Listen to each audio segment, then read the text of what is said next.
G'day Jafffa Adventures, Terry King here, welcome to the channel. Now I'm sure a few of you have been saying, hey Terry, what's going on with the FJ45? And of course I've had a little bit of a hiatus on it over the last few months when I've been doing some other projects, which if you follow along on the channel, you've seen. However, it's time to get stuck now back into the FJ45 restomod. And over the last couple of months, I haven't been completely idle on it, but I haven't made a whole lot of progress either. Most of the progress that I've made, I've been acquiring parts, like this fuel tank out of a Prado 120, and this Hydro Boost unit that I got from Mark's 4-wheel drive adapters, along with an 80 series master cylinder and a spacer to allow me to fit it up to the FJ firewall from Refab Engineering. So on future episodes, you'll see me fitting that fuel tank and the Hydro Boost unit to the FJ45. I have done a little bit of work to the LSA as well. I fitted up the drive belts and all of the pulleys, so that's all ready to go. But in this episode, I'm going to be dealing with the tub, particularly all of the modifications that I need to make to be able to clearance the 6-speed automatic, as well as the transfer case out of the 80 series. I've already marked up here the bit that I've got to cut out of the floor, and then I'm going to have to make some pretty major modifications to that transmission tunnel to allow all of this to clear. That actuator, for example, is just touching the floor, and I've got the tub sitting probably 75 mil up on these blocks. So you can imagine if it wasn't on those blocks, how much interference we'd actually have there. So if you want to see some angle grinder and welding work on the floor of an FJ45, you've come to the right place. If you don't, see ya, have a good life.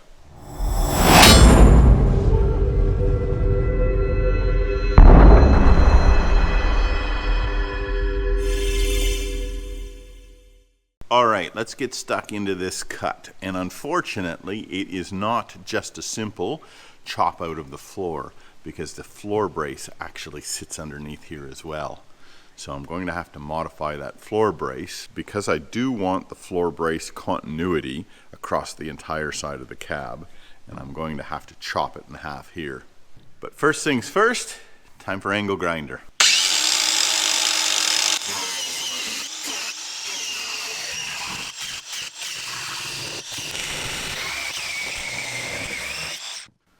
I don't know what that floor was made out of, but my goodness, that chewed through the wheel quickly.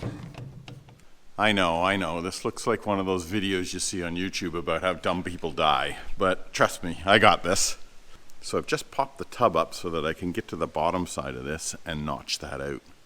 And as you can see, those lines are going to completely chop that frame section out, which I will have to rebuild.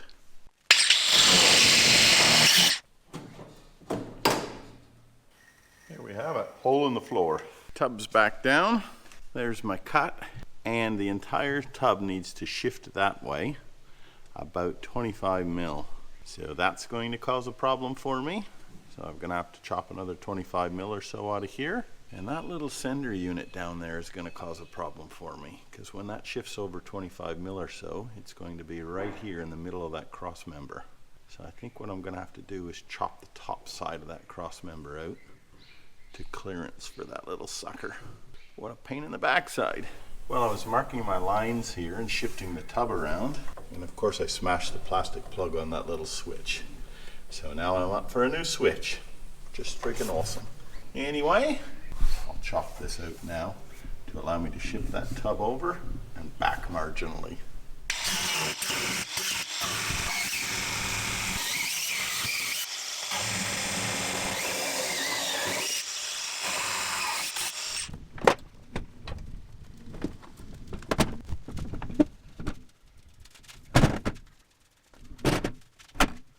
Now that little plug is clearing, but I do have to put a little bit of a half moon cut in that brace just to take a little bit more clearance.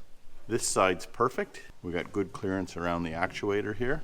The very back is just resting up against the back of the transfer case. So I'm gonna have to shave off 5 or 10 mil just off of the back of this hole. Right now the tub is sitting exactly where it wants to be on the 4 mounts. And unfortunately, that is just going to have to be shaved a little bit. That's all right. The crazy amount of fab work will be when I get to this transmission tunnel. Clearance is up front, no problem at all, but this whole back area needs some serious modification. And I'm not really sure how I'm going to do that yet, but one thing at a time. Let's get that clearanced first.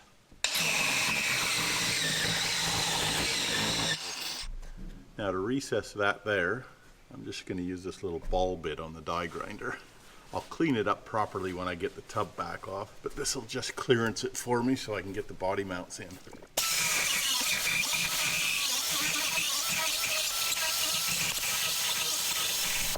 That should do the trick. Okay, as you can see there, I've got the tub bolted down.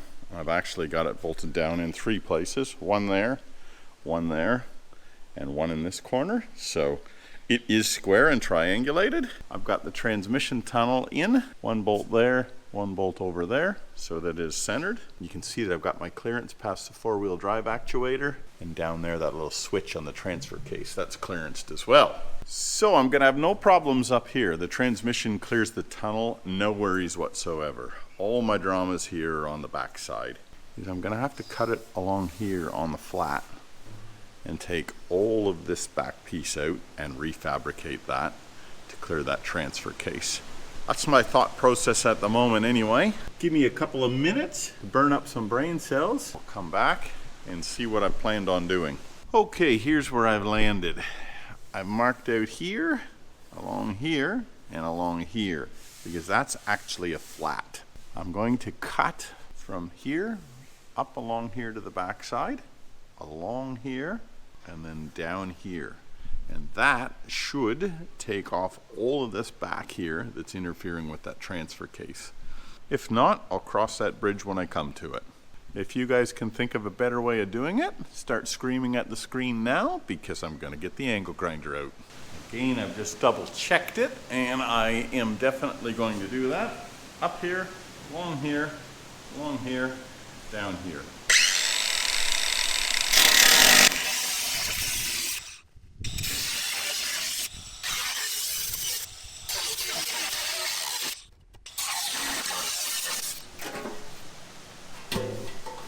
There we go, one perfectly good transmission tunnel, chopped up into bits. Alrighty. Beautiful. Alright, I can chop that out because that's where our shifter goes. But other than that, it clearances quite well.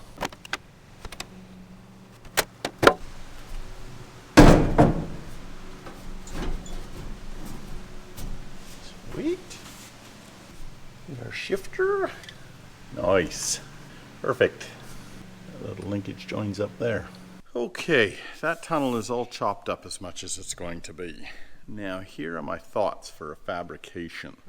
Got a piece of sheet metal here, and I think the idea will be to weld it up on the back of that, and it is going to be used for this entire flange area. Just got distracted, March flies were attacking me. So yeah, the idea is to weld that here so that I can create a tunnel here. I got an old piece of pipe here, and that pipe is the perfect radius for that. So I can use that as a dolly to get that radius. I do have the seat frame, so I'm going to have to use that to place in the driver's seat and make sure that that transmission tunnel that I built here actually clearances the seat. Man, the March flies are vicious today.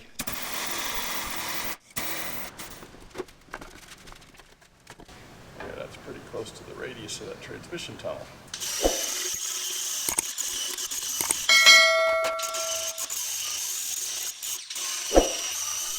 Now I've got that clamped in place, and I've got that hump running along around about the same line.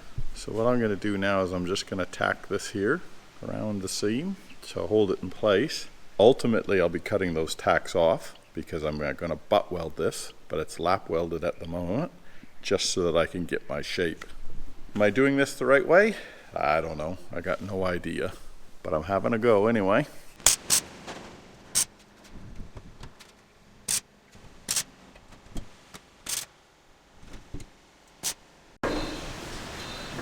myself a bit of poly pipe clamped in here along the floor line. I'm just going to try and bend the steel around the edge of that poly pipe. Now, I got my passenger side of the tunnel done. Now I've got to work on the driver's side. And this is going to be a heck of a lot harder because of this cutout here. Got myself a bit of cardboard to make a template. And I think I will start by creating a tunnel that looks like this.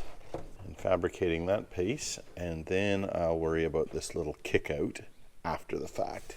Before I get too carried away, I'm actually going to butt weld this. At the moment it's lap welded, and I'm just going to go along here and cut these and butt weld it while I've only got half a transmission tunnel to deal with before I fabricate this other side.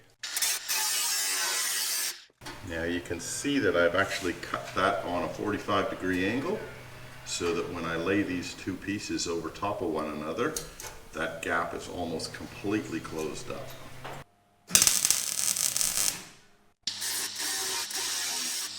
So that's butt welded now, it's ground down, and I've got a light underneath, and you can see a couple of little pinholes that I've got to go around and fill in.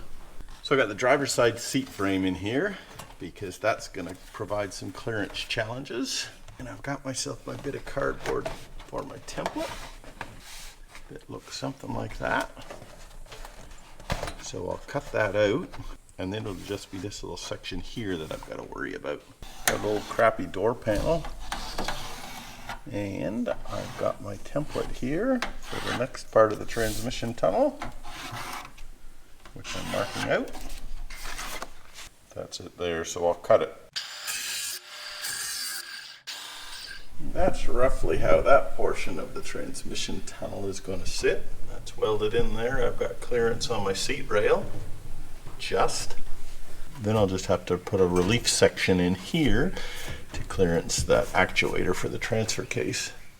Well, it's the following morning and I'm back at it again. So that's what we've got at the moment, and that's bolted in place. And it's amazing after a night's sleep, sometimes the solutions you can come up with, at least the clarity of thought in the next morning.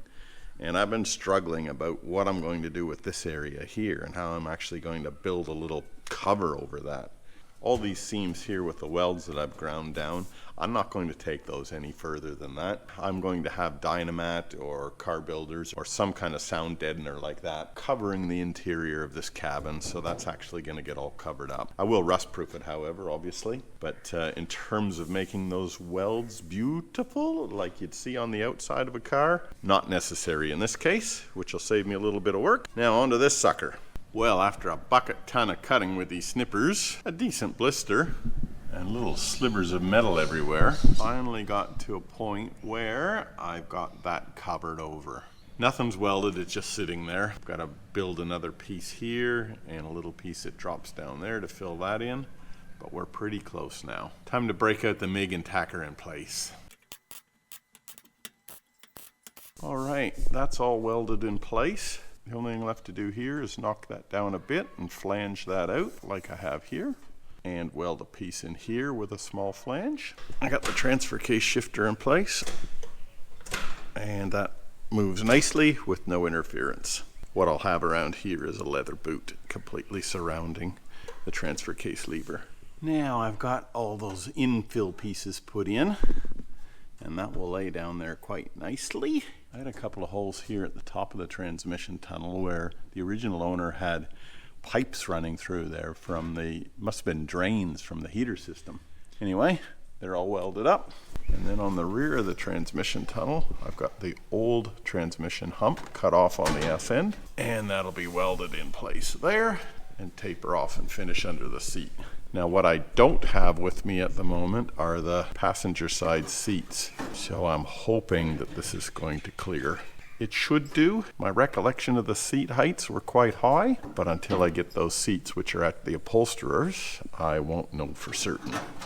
Just cut it to size and stitch it on the back here.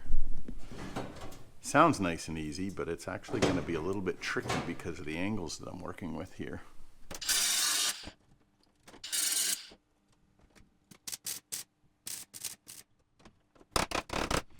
Now And I've got the tunnel all sprayed now in some cold gal paint.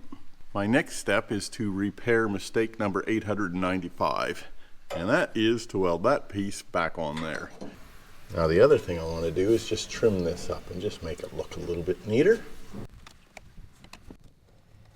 I've had that little thing since high school, probably 40 years ago, and I just use it for scribing in curves. It's a bit of rubber, and then inside of that rubber is a little bit of steel or something, or maybe aluminum that holds it to shape. Gotta make myself a little infill panel for that little piece, which looks like about that. And again, that'll weld up here on the tail.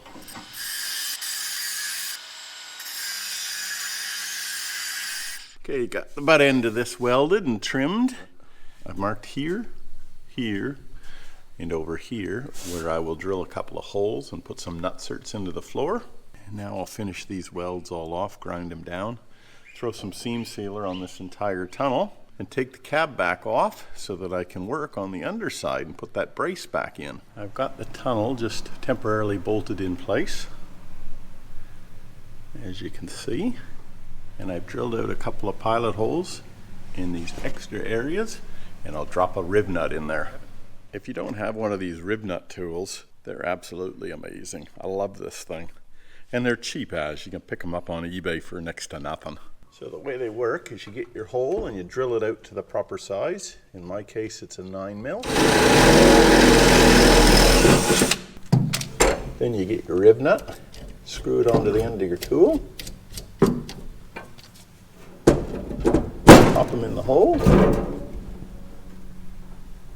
and just like a pop rivet, you tighten it up and unscrew that. Perfect M6 bolt hole, just like that. Bloody awesome. Transmission tunnel is pretty much complete. It's down and it's in situ. A couple of things that I need to work out yet. I've obviously got two holes here. One's for the transfer case originally and one's for the shifter. I'll need to fabricate a hole in there for my shifter, but until I get the seats in and know where that shifter is going to go, I'll leave those as they are. But I'm pretty happy with the way that tunnel looks. As you've seen, there's a heck of a lot of fabrication in there. The next step for me is to pull this tub back off the chassis, flip it over, and start to fabricate that brace that I had to cut out. So the tub is pulled off, obviously, because you're staring at it. And this is the brace that I've had to cut to clearance for the transfer case. What I'd like to do is join that back up again. And I'm thinking of something like down here, along here, and then back up here. So to do that, I'll take this back to here and chop that off. This one here, I'll take these spot welds out and chop a bit out of that so that I can shift it that way. And then it can run along that angle there.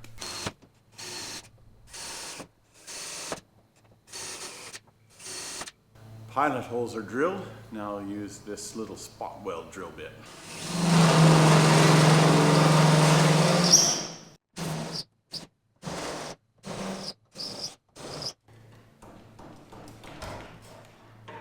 Look at that. That is 1974-year-old metal, and it's still shiny inside of that brace. Unbelievable. Now I'm just marking where I want this one cut.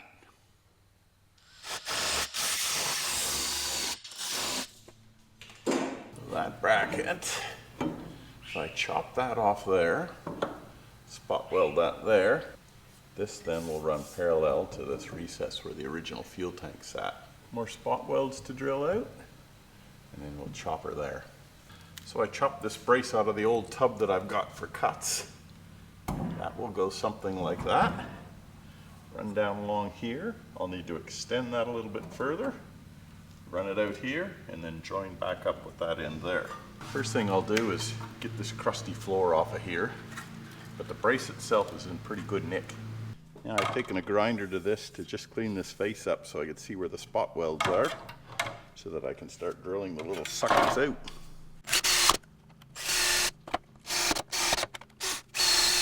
Well, that was fun and games drilling all those spot welds out. And the brace is in pretty good shape. So the brace is now just sitting there, and the next thing I've got to do is chop that off right there so that I can extend that straight. To get a straight cut, I just use a bit of masking tape. So that'll go there. I'll need to relieve this a little bit, and I'll need to extend the length a little bit. Well, after a shit ton of grinding and cutting and grinding and cutting, this is what I've come up with. So there's 4 pieces here that are yet to be joined. Basically what I've done is shifted that entire brace towards the back of the cab. From this point here, 200 mil down is where this frame cross brace is. So approximately 200 mil from here to here, which means theoretically that brace should not interfere with that cross member. So my next step is to tack this up, put it all in the blast cabinet, and clean it up properly and hit it with some cold gal paint.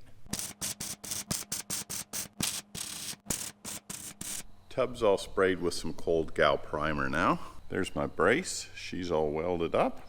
And that's what it's going to look like when it's sitting there welded up permanently. I got to do a little bit of relieving on that edge where the fuel tank used to sit, but after that I think I'm ready to weld her in.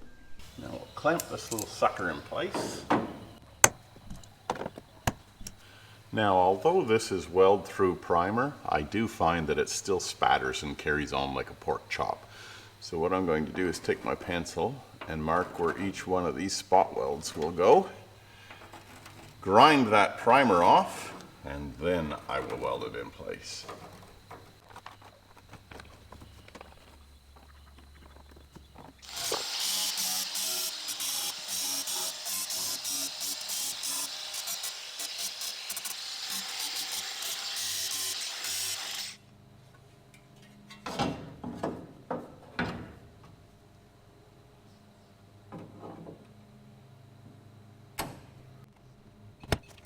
Now I'm using a bucket ton of panel clamps and vice grips to hold this brace in place while I weld it, and that worked out pretty good. It's nice to be welding this heavier gauge floor and brace steel because the chance of burning holes through it is a lot less than you do on those thin panels. As near as I can tell with this brace, it's not so much for structural integrity because it's not actually affixed to the side of the vehicle at either ends, but it's probably there to take some of the harmonics out of the floor and perhaps a little bit of the hum or the wobble as you're driving along. Regardless the reason, Toyota put it there in the first place, so I'm putting it back. Brace is all welded in place, all covered in cold gal paint. If you have a look at this well in the floor where the fuel tank used to sit, you can see it looks like woodpeckers have come through here. And what that's about is I've actually drilled all these holes out where there were little rust spots. So I'm going to go through and fill all of those now. And I got one major one to deal with here. But I'm not going to bore you with filling rust holes in floors. We're going to pull the pin on this episode here. Screw it. I welded up all the holes. Here's what it looks like, finished product. Nice one. Brace is all set in. Everything's painted with cold gal primer. Okay, now time to move on. What am I going to move on to? The next step for me is going to be installing the Prado fuel tank. Well, I trust you got some entertainment value out of this. I'm no body man by any stretch. I'm just a Joe having a go. Thanks for watching, everybody. We'll see you on the next episode. Keep your shiny side up. Bye now.